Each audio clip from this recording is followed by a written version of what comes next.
Now to major questions about a fatal police shooting in Minneapolis. A woman killed after calling 911 to report a disturbance outside. Officers' body cameras were not turned on during the incident. And ABC's Lindsay Janis is here with that story. Good morning, Lindsay. Good morning to you, Robin. Justine Damon was just 40 years old. She was due to be married next month. She was calling 911 to report a disturbance in the alley behind her home. But somehow she ended up dead.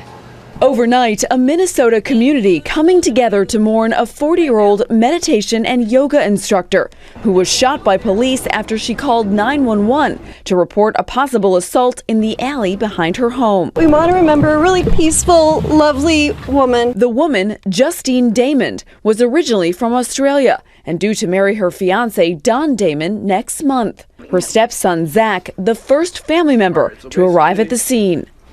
My mom is dead because the police officer shot her for reasons I don't know. The Minneapolis Star-Tribune reports that 2 officers in one car responded to Justine's 911 call. They pulled into an alley about 100 feet behind her home. Wearing her pajamas and not carrying a weapon, Justine came out to explain why she called 911. While speaking to the officer in the driver's seat, the officer in the passenger seat pulled out a gun and shot her through the driver's side door. The police department saying the officer's body cameras were not turned on and the squad car did not capture the incident. Both officers on leave this morning. The community desperate for answers. I am heartsick and deeply disturbed. I have a lot of questions about why the body cameras weren't on. The neighborhood had 3 lights mounted on telephone poles between Justine's house and the alley. Most garages in the vicinity had motion detection lights. The body cam rollout for Minneapolis police was complete following last year's death of Philando Castile, who was shot and killed by a cop while his girlfriend captured it on Facebook live stream. A month ago, the officer in that case was acquitted. Justine's fiance was away on a business trip when she was killed. Investigators are still scouring the area for possible security video, hoping that maybe the shooting was caught on camera. In the meantime, so many questions about what happened. And still no excuse why those body cameras were not on? Nope. All right. The head of the Minneapolis Police Department stepping down after the deadly shooting of an unarmed Australian woman. Police Chief Janae Harto resigned yesterday at the request of the city's mayor. The ordeal starting when the victim, Justine Damon, called 911 to report a possible sexual assault in an alley behind her home. A short time later, she was shot by Officer Mohammed Noor, one of the responding officers, as she approached that squad car in the dark. The mayor of Minneapolis says she's already nominated a new police chief to make cultural changes. Transformational change is difficult, it is uncomfortable, it takes time, and it is worth doing because there's a better city and a better world on the other side of it, whatever the transformation needs to be. And that's what we've been doing here in Minneapolis. All right, Brian Yennis joins me now here live in the studio. So why did the mayor force the chief out? I mean, simply put, Rob, the Minneapolis Mayor Betsy Hodges says she and the people of Minneapolis lost total confidence in Police Chief Janae Harto's ability to lead the police force for any longer. And frankly, there is community outrage and frustration as to how this shooting unfolded. The officer who shot Justine Damon, Mohammed Noor, and his partner did not have their body cameras turned on at the time of the shooting. Secondly, the victim's family is frustrated at the lack of information coming out of the investigation. And thirdly, this is an international incident now. Damon was an Australian woman who was here in the U.S. to marry the love of her life. And plus, there has been multiple controversial shootings in Minneapolis over the last 3 years. Jamar Clark, an unarmed 24-year-old black man, killed in November of 2015. Last July, Philando Castile was shot and killed during a routine traffic stop. And now, Damon. Justine was a beacon to all of us.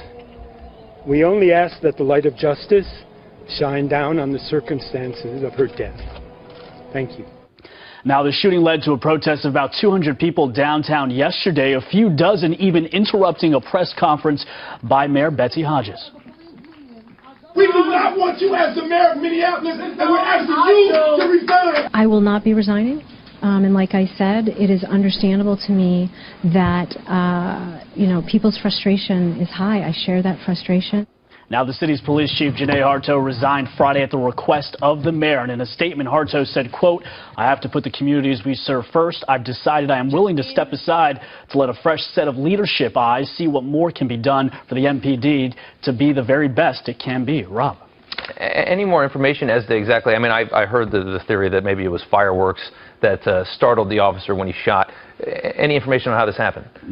There's not a lot of new information, except for the fact that there is a new witness who happened to be bicycling by, and that witness has spoken to investigators. Reportedly, this witness may have videotape a part of this encounter. Again, from what we understand, Justine called 911 twice last Saturday to report a possible sexual assault happening in the alley behind her home. Officer Noor and his partner drove up, and at that time, Noor's partner says they heard a loud noise, Rob, and that startled them. And at the same time, Damon came up to the police cruiser. Noor shot her from inside the vehicle. Now, Noor is on administrative leave, and he has yet to speak to investigators. Yeah, he doesn't want to talk publicly. I remember that. Okay, Brian, thanks so much. Thanks, Rob. All right. 2 search warrants reveal new details in the police shooting death of Justine Damon. One search warrant is for the alley where Damon was shot and killed by Minneapolis police officer Mohammed Noor. The search warrant says moments before the shooting, a woman, quote, slaps the back of the police SUV. WCCO has learned that at least one of the officers believes that woman was Damon, who had called 911 to report a suspected assault. Moments later, Damon was shot and killed by Officer Mohammed Noor as she approached the driver's side door of the SUV. Esme Murphy has been getting reaction to the search warrants and joins us now with more. Esme. Well, Angela, I can tell you this. While the first search warrant is for that alley where Justine Damon was shot and killed, the second search warrant is for Justine Damon's home. Among the items police were searching for in her home were controlled substances, weapons, and bodily fluids. The Damon family attorney, Bob Bennett, says Justine Damon's fiance, Dan, has no problems with the search of the home just hours after Justine was shot and killed. Bennett says BCA agents were respectful and that it was part of a routine investigation. The search warrant says the BCA went into the home to make sure there was no delay in providing medical assistance to anyone who might have been inside and that nothing was taken from the home. But Hamilton Law Professor Emeritus Joe Daly says after reading the warrant, it appears in the hours after the shooting, investigators were looking for any evidence that might explain Damon's killing. They want to read in her house writings. They want to look for controlled substances. I just question who's the focus on here now when they go into her house. Since then, Minneapolis police have publicly indicated Officer Mohammed Noor, who shot Damon, was not following police protocol. 5 days after the shooting and 1 day before she was forced to resign over the controversy, then Police Chief Janae Harto said this. Justine didn't have to die. Based on the publicly released information from the BCA, this should not have happened. As for that search warrant in the alley, documents show, among other evidence the BCA seized were fingerprints from the police SUV, presumably to prove whether it was in fact Justine Damon who had slapped the police car. And Esme, is there any timeline for this investigation? Not officially, but the BCA who's handling the investigation says it will likely take 4 to 6 weeks to complete. Then it goes to the Hennepin County attorney, who will determine if any criminal charges will be filed. A number of people directly involved in this case say the priority here is getting it done right, not getting it done quickly. All right. Thank you, Esme. We begin with breaking news. We've learned Minneapolis police officer Mohammed Noor has been charged in the death of Justine Damon. The 40-year-old yoga teacher called 911 on the night of July 15th to report a possible rape in the alley of her southwest Minneapolis home. A half hour later, the 40-year-old was dead. State investigators say Officer Mohammed Noor fired a single fatal shot across the vehicle from the passenger side. Hennepin County Attorney Mike Freeman got the case in September. Today, we've learned Noor is charged with third-degree murder and second-degree manslaughter. Justine's family in Australia and her fiancé, Don Damon, have issued a response saying they applaud today's decision to criminally charge Officer Noor with Justine's murder. It goes on to say no charges can bring our Justine back. However, Justine demands accountability for those responsible for recklessly killing the fellow citizens that they are sworn to protect, and today's actions reflect that. Today at 2:30, 6:30, Mike Freeman will talk about his decision to charge Officer Noor. We'll stream that news conference live on our Facebook page and on our website, WCCO.com. We also have multiple reporters working this story for us right now, and we will continue to follow developments and bring you the very latest throughout the day on TV and online.